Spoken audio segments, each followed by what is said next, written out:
Medieval winters were long, dark, and brutally cold. Without central heating, insulated homes, or reliable food supplies, the people of the Middle Ages faced dangers that went far beyond discomfort.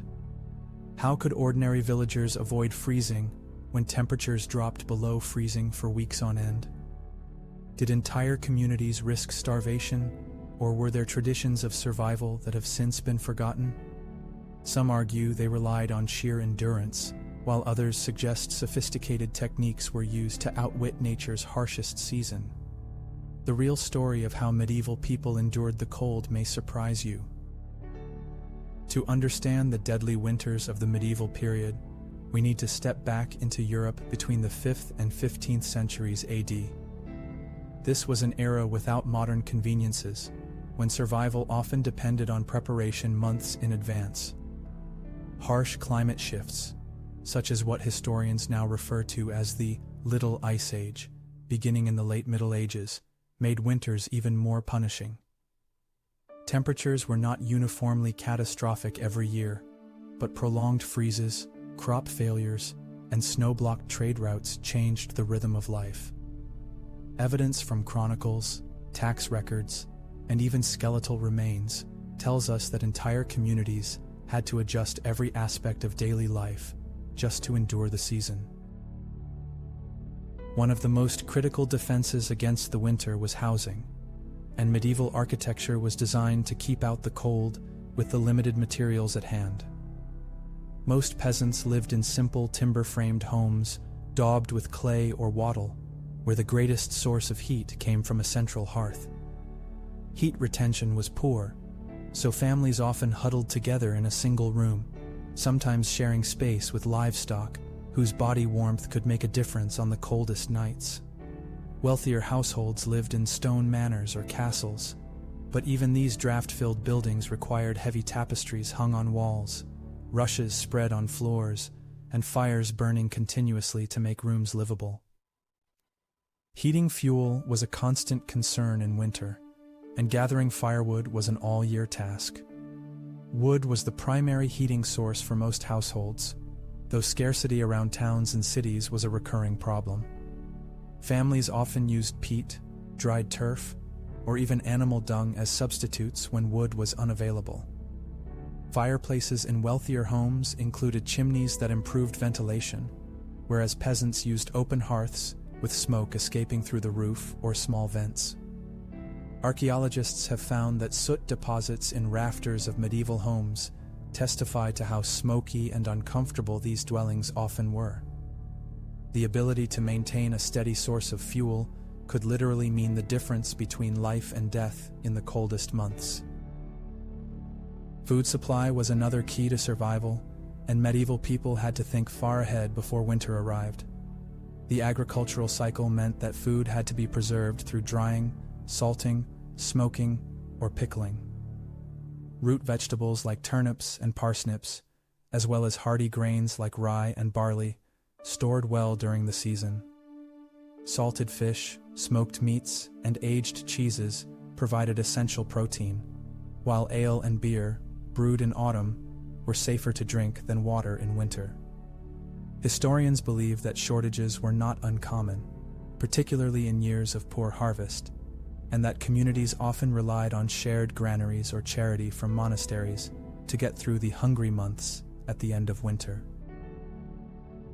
Protecting the body from the elements was essential, and clothing in the Middle Ages served both practical and social roles. Wool was the most common textile, valued for its warmth and availability. Layers made the difference, with tunics, cloaks, hoods, and mittens used to trap body heat. Wealthier individuals could afford furs such as fox, squirrel, or beaver, which provided excellent insulation. Peasants, by contrast, relied on coarse wool cloaks and heavy boots stuffed with straw for insulation.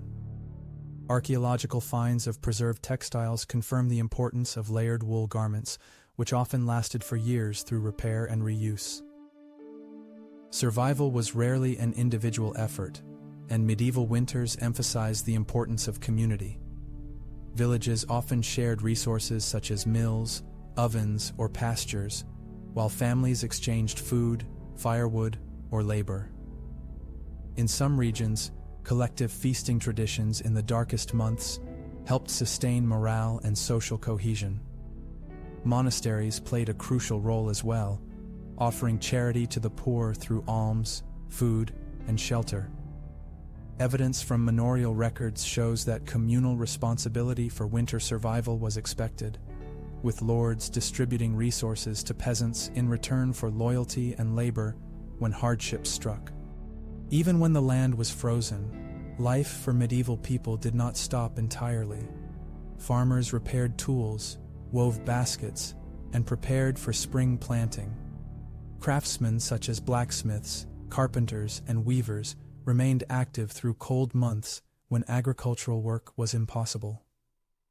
In castles and manors, winter was a season for planning, accounting, and sometimes legal assemblies. Chronicles also suggest that storytelling, music, and simple games provided entertainment, helping communities pass the long hours of darkness. These activities not only kept skills sharp, but also reinforced a sense of resilience. Winter brought more than hunger and cold. It also meant illness. Damp, smoke-filled homes contributed to respiratory problems, while poor nutrition left many vulnerable to disease. Records mention frequent outbreaks of fevers, coughs, and intestinal issues during the cold season. Freezing temperatures also brought dangers through frostbite and hypothermia, conditions that were poorly understood at the time. Archaeologists examining skeletal remains have uncovered signs of malnutrition consistent with lean winter diets, confirming that survival was often precarious. Religion offered both comfort and an explanation for harsh winters.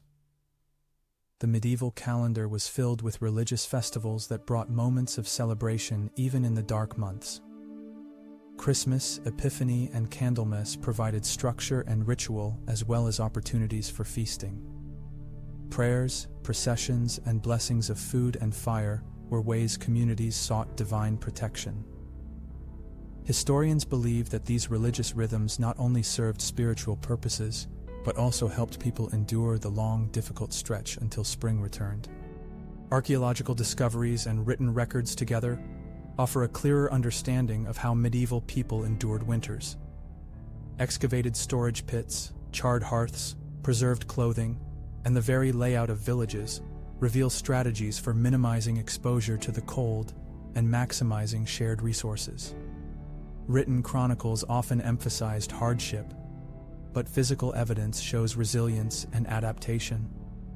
Today, historians see medieval winter survival not as a story of helpless suffering, but one of organized ingenuity, with entire societies structured around the great challenge of enduring the cold. The people of the Middle Ages did not enjoy the comforts we take for granted today, yet they endured some of the harshest winters history records. Through careful planning, communal bonds, religious faith, and sheer determination, they survived a world where a single mistake could carry devastating consequences. What emerges from the evidence is not simply a tale of hardship, but a testament to human adaptability. Against bitter cold, dwindling food, and constant uncertainty, medieval communities found ways to persist, and in many cases, to thrive when spring at last returned.